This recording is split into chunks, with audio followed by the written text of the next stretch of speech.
Antes que nada, muchas gracias por estar aquí. Bienvenidos a la conferencia de prensa de Barbie. Me atrevería a decir la película más esperada de este 2023. Quiero recordarles que esta película llega a cines el 20 de julio y lo único que puedo confirmar es que no se la quieren perder.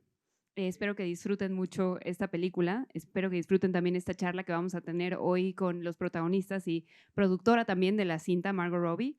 Y nada más recordarles que procuren no tomar fotos como se nos pidió. Todo el material se los van a pasar. Van a estar grabando la conferencia, van a tomar fotos y todo lo van a recibir. Así que les pido mucho respeto en ese sentido y sobre todo muchas gracias por estar aquí. Dicho esto, es momento de presentar a quienes hacen posible que hoy hablemos de Barbie, una cinta que hace algún tiempo parecía un sueño para ellos, incluso parecía que iba a ser imposible hacerla. Y me encantaría presentarles en primer lugar a quien interpreta a Ken. Tiene una gran Kenergy, que energía, y está con nosotros Ryan Gosling.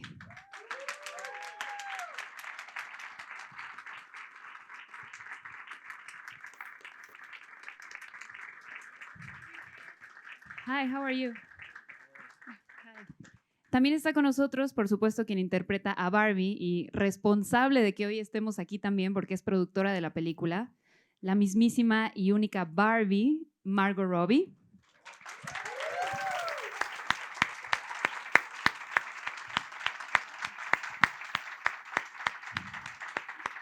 Y nos acompaña también quien interpreta a Gloria en esta cinta, Barbie, la hermosa América Ferrera.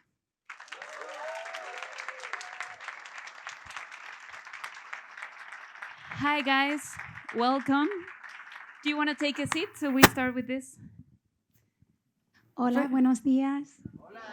Buenos días. I'm loving how much Spanish you're learning throughout these days.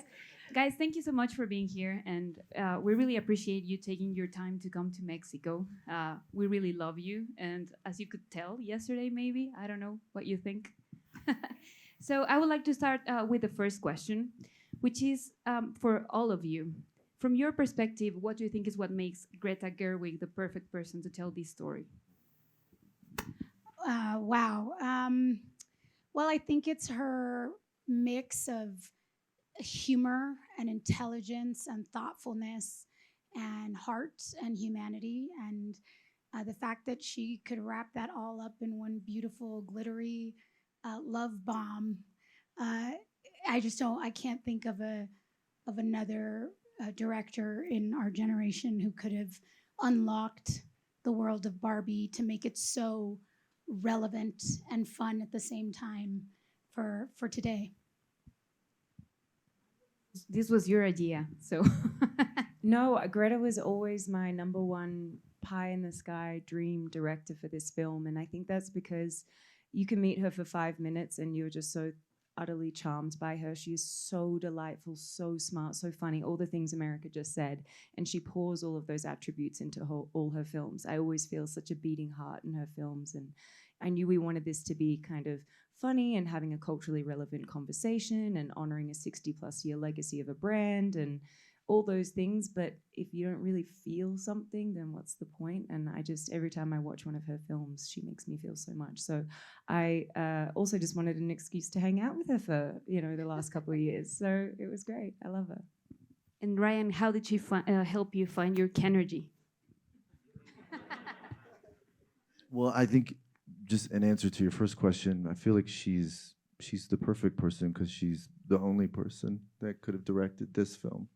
This film is so specific to who she is and as an artist and as a person that it's special when someone can have you so vividly see through the lens that they see the world. So, and then in terms of Kenergy, Kenergy's still a bit of a mystery to me. Honestly, it's elusive. But I feel it in this room. You have it. Good. We have a Kencito in the house.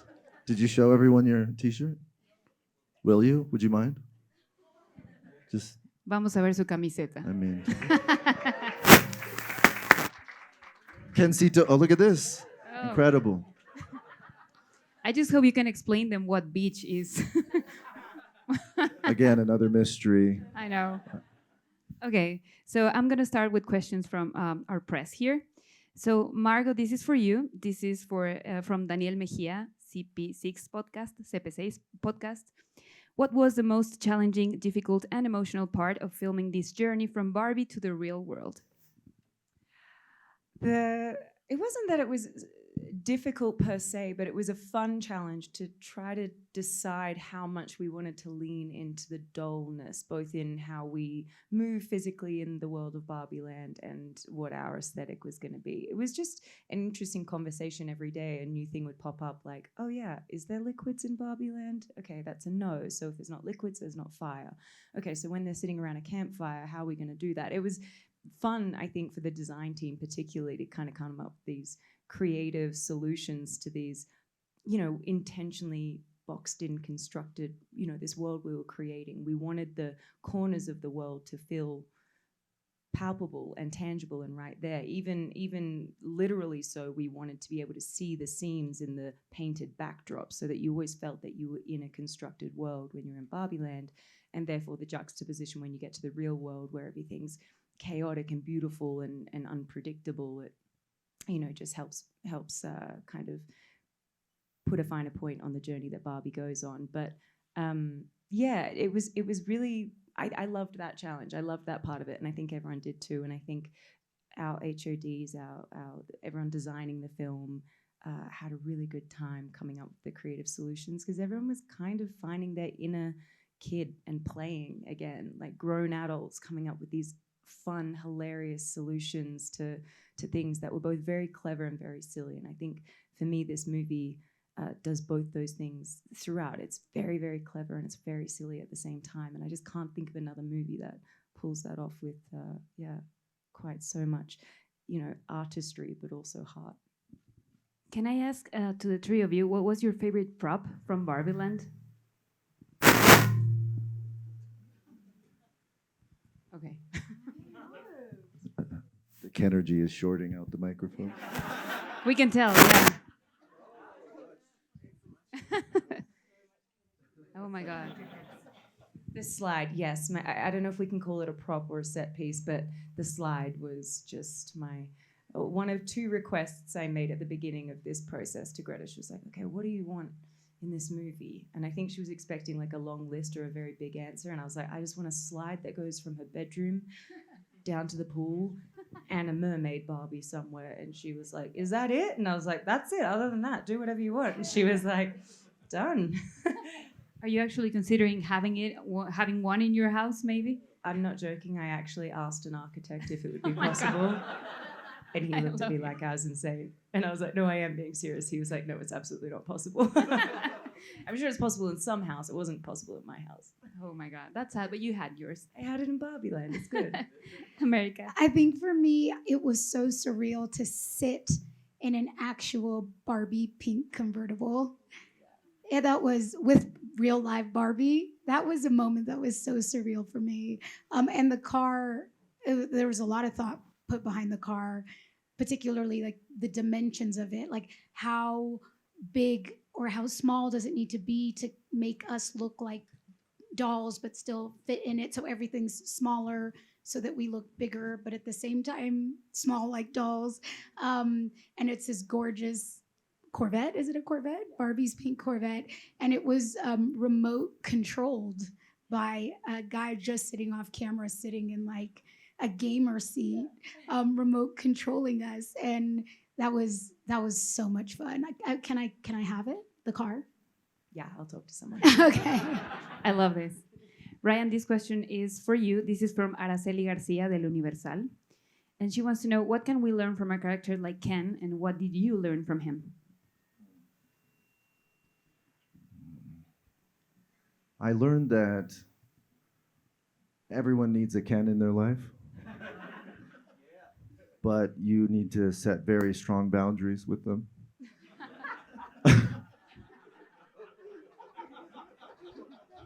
Care to elaborate? Just have a Ken, but have strong boundaries. That's all I could say. I love it. America, this is a question from Melissa Velázquez, Revista Tú. And she wants to know, what do you admire the most about your character and why did her story need to be told? Well, I just love that Greta and Noah, told this story, and the connection with Barbie through an adult woman's experience. Barbie doesn't exist without humans. We made her, we play with her, we project all of our thoughts and ideals onto her. And all of the girls who grow up playing with Barbie grow up to be grown women.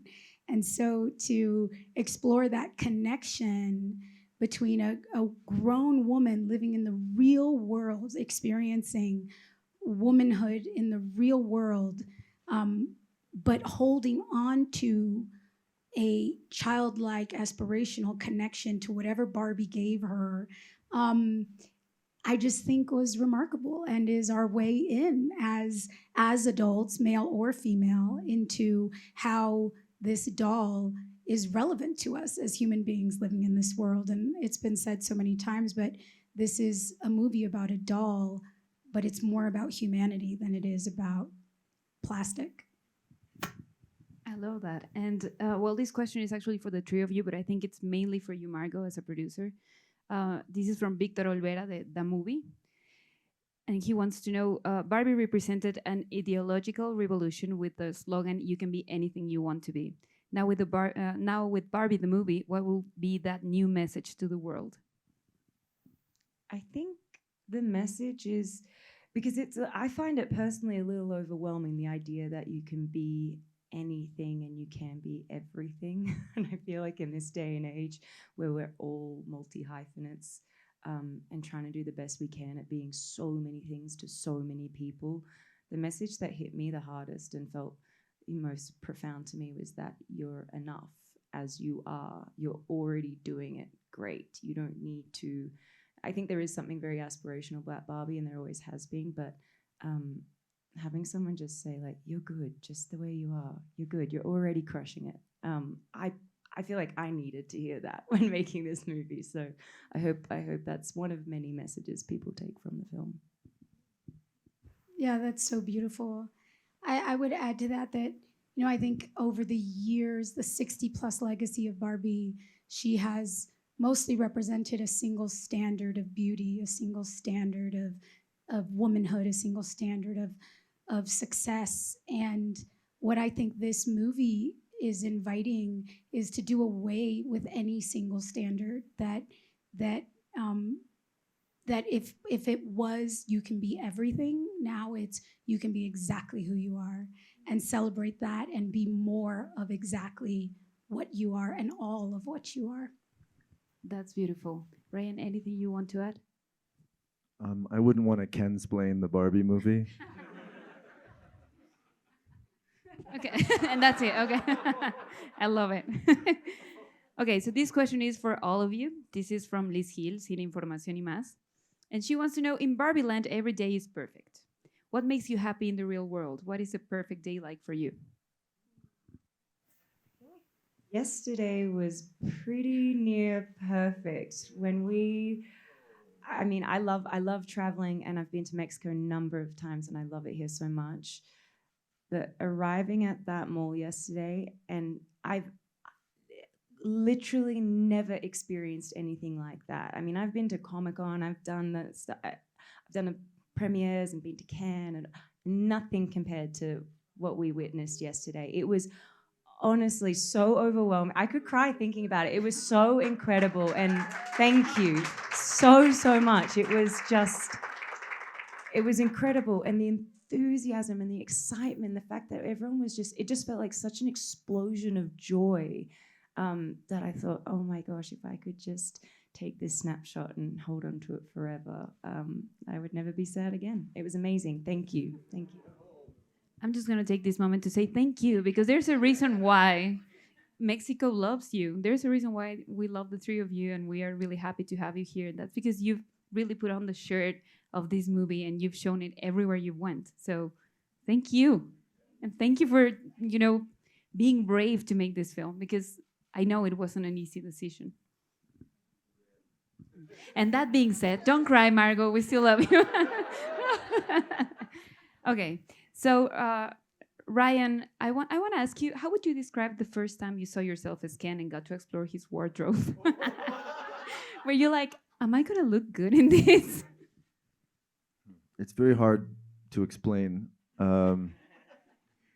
I could only compare it to having way too much tequila,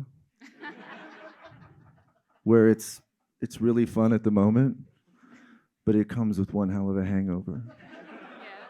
Was it like that? Will you go home and be like, I just want to be Ryan? I still have a bit of a hangover from it. Didn't you get a headache from wearing all that pink? Because everything was so pink. There was a lot of pink, and I mean, now is as good a time as any to shout out to Rodrigo Prieto, our incredible cinematographer, who I had the great honor of working with many years ago in Wolf of Wall Street, and knew immediately when we were making this film that I was like, Greta, please, let's do it with Rodrigo. And she's admired him for so many years as well. So he was so perfect. But speaking of a lot of pink, that was the bane of his existence, because as a DP, a world covered in pink, as fun as it is for the audience, not if you're trying to light it. He had to keep trying to put grey sheets over everything to mitigate the fact that we were bouncing so much pink off each other and looking a weird color. And I mean, he is the most lovely, sweet, kind, wildly talented man. And of course, he would never complain about it. But I think the pink was difficult for Rodrigo. Yeah. It sounds difficult. And America, this question is for you from Carlos Dominguez, Fandom Película. I think you went a little bit into this, but still, what important message can we expect from this Barbie movie that not only impacts adults but also young audiences? Yeah, I feel like I answered that. Yeah, I think that the feeling that I walk away with when watching the film is just a joyful celebration of our uniqueness and permission to love yourself exactly as you are, and to let go of what doesn't serve us anymore, you know, and I think too the realization that the things we make, like Barbie, mean what we want them to mean, and that they can shift and change as we shift and change as a people. Do you feel like this movie somehow helped you, all of you, being more in touch with what it means to be human? I will say yes. I think I went on an incredible journey, personally, playing this character, going through the Barbie world, and being confronted with everything that comes up when you're confronted with a perfect world, because the world isn't perfect, and we're not happy all the time, and we're not joyful in our best selves in every moment. And I think when you're confronted with that perfection, you only see your own humanity more. And I think for me, my personal journey was a deeper acceptance of all of my own imperfections and embracing who I am. And look, as a little girl who did not grow up playing with Barbies, who did not see herself represented in this Barbie world, I think it's pretty amazing that this incredibly dominant and influential icon and narrative the world over has changed, has expanded to include so many more of us. And I don't think that can be understated and underestimated, what that means for young people growing up in a world where they can look up and see themselves reflected in our most dominant and celebrated narratives. And I think that for me, I've seen that change in my lifetime, and I've seen that change in my career. And to get to be the person standing in this role in the middle of this shift is deeply moving and changing. Oh my God, this is so deep. America just be the president of the world. I please. know. Every time she talks, I'm like, oh, thank you. I think everyone I here needed would that. vote for her. We all would vote for you, America, for sure. Okay, so I think this experience in this film was unlike anything we've seen on screen, but I can only imagine that it was unlike anything you've done before. So what is that one thing you got to experience in Barbie that you know is never going to be repeated ever again anywhere you work? Well, I think last night was one of them. There's so many of those experiences on this film, but and they keep being more. But last night was pretty unforgettable. It was such a beautiful night, and just so grateful to everyone here for that. It was very, very special. I don't think any of us will forget it. So thank you. Thank you. I tried to warn you, we were loud people. I told you. I know, yes. I love that. I have a long list of things that happened on the Barbie movie that I doubt will ever happen again in my lifetime. There's a part in the movie where Ryan plays the guitar at me, not to me, at me, which was one of the greatest things that's ever happened, I'm not gonna lie. I don't know if it's ever gonna happen again. I can beg you to do that again, but I don't think it's gonna happen again. The slide thing, according to the architect, that's never gonna happen again either. Just seeing so many adults walk onto a set and instantly turn into a child again. I mean, there were crew members who did not need to be physically on set. They, you know, like especially the drivers and stuff, like big burly men were just finding any excuse to come to Barbie Land. And in fact, where we were shooting, other movies were shooting on the same studio lot. Fast and the Furious was shooting where we're shooting, and people would kept finding reasons to pop over to our set and be like, "What's happening here?" And we're like, "Come to Barbie Land." And it was, you know, people in like SWAT fatigues and stuff, and they were just like, "Oh my gosh!" And it was, I don't think Say that they were Ken curious. they were very Ken curious. But they loved it. I don't know if I'll ever witness expressions on faces like that ever again. Until the movie comes out, I guess. I think you'll have that look on your face when you see the movie, I hope. They will. I think they will. America. I think that it's just the sheer anticipation of this film, like from the moment it was announced and just how it's been building, like how people are connected to whatever is happening. I feel like it's something that will only be understood in retrospect, and I hope that we can explain it. And I think last night was the perfect example of that, of like something is connecting in the culture in this moment, and it's probably a sum of all the parts, the people's feelings about Barbie and the amazing people who are part of bringing this to life, and also what people are desperate and hungry for right now, which is joy. I really hope that there are a few dissertations in a couple years about this moment, but I've never, ever been a part of anything this anticipated, and I don't know that that will ever happen again. Thank you so much. And you know, this is the last question. This is for Margot. Sorry, I don't want to leave either, but this is for Margot from Eduardo de la Rosa, movie Crazy Planet. How do you feel about talking about what America was saying? How do you feel about playing Barbie and the fact that the fans are really crazy to see the movie? Exactly what America's saying. I've never been a part of something this eagerly anticipated. And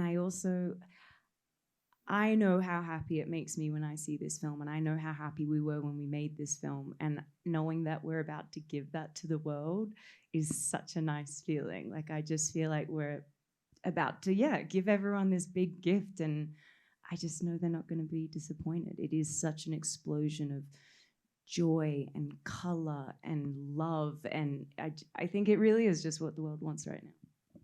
Guys, thank you so much for your time, and thank you for all the heart you put into this film. Seriously, it shows that you really cared about what you were doing. Thank you for being in Mexico, and I hope you enjoy the rest of your time here. Gracias a todos ustedes por acompañarnos en esta conferencia de prensa. Gracias por sus preguntas. Y recuerden que Barbie estrena el 20 de julio en cines. Thank you. Gracias.